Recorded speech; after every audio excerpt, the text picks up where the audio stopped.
రెండు ఇవాళకి ఇప్పుడు కాపు ఓట్లకు వైకాపా వేట అంటూ ఈనాడు ఒక వార్త రాసుకొచ్చింది. మంచిది, దాంట్లో నెగిటివ్గానే రాసుకొస్తారు కానీ మరి వదిలేసుకోరు కదా ఎవడైనా సరే. పవన్ కళ్యాణ్ ఓట్లన్నీ అంటే కాపులందరూ పవన్ కళ్యాణ్కి వేసేస్తారని వదిలేసుకుంటాడా?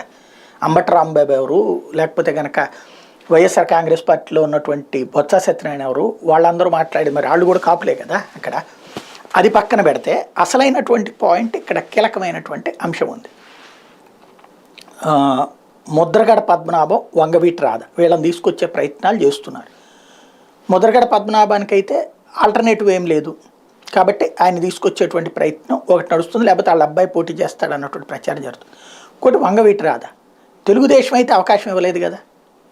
క్రిందటిసారి అతనేంటి విజయవాడ సెంట్రల్ అడిగాడు, అంతకుముందు ఈస్ట్ అడిగాడు, ఇచ్చారు, ఓడిపోయాడు. మళ్ళీ సెంట్రల్ అడిగాడు, సెంట్రల్ అప్పటికి సిట్టింగ్ ఎమ్మెల్యేగా ఉన్నటువంటి అంటే మల్లాది విష్ణు క్రిందటిసారి ఇచ్చారు.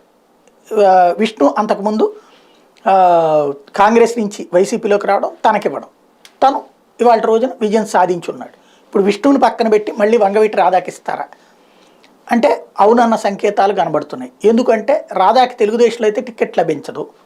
ఎందుకు? బోండావమ అన్నాడు, బోండావమ ఉండగా అతన్ని తీసేసి రాధాకి ఇస్తే బోండావమ రద్దు చేస్తాడు. అందులో సిట్టింగ్గా చేసి ఉన్నాడు కాబట్టి గతంలో తెలుగుదేశం పార్టీ తరపున 14లో 19లోనే ఓడాడు కాబట్టి ఇవ్వాల్సి ఉంటుంది. అతను కాపే కాబట్టి కాదనడానికి లేదు. ఇప్పుడు రాధాకి ఎందుకు ఇవ్వాలంటే బోండావమాని పక్కన పెట్టి ఇవ్వాలి కాబట్టి తెలుగుదేశం ఈవెన్ పోనీ ఎమ్మెల్సీ ఇస్తున్నారని అప్పట్లో ప్రచారం జరిగింది, రాజ్యసభ ఇస్తున్నారన్నారు, తర్వాత ఎమ్మెల్సీ అన్నారు, ఏది ఇవ్వలేదు. తెలుగుదేశం అయితే అతని పేరు వాడుకుంది కానీ ఈ రోజు వరకు కూడా ఇవ్వలేదు.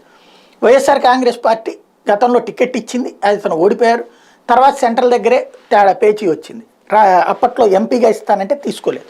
ఇప్పుడు విజయవాడ సెంట్రల్ విష్ణుని పక్కన పెట్టి ఇస్తారు అన్నటువంటి ప్రచారం జరుగుతుంది. మరి ఏం జరుగుతుందనేది చూడాల్సి ఉంది.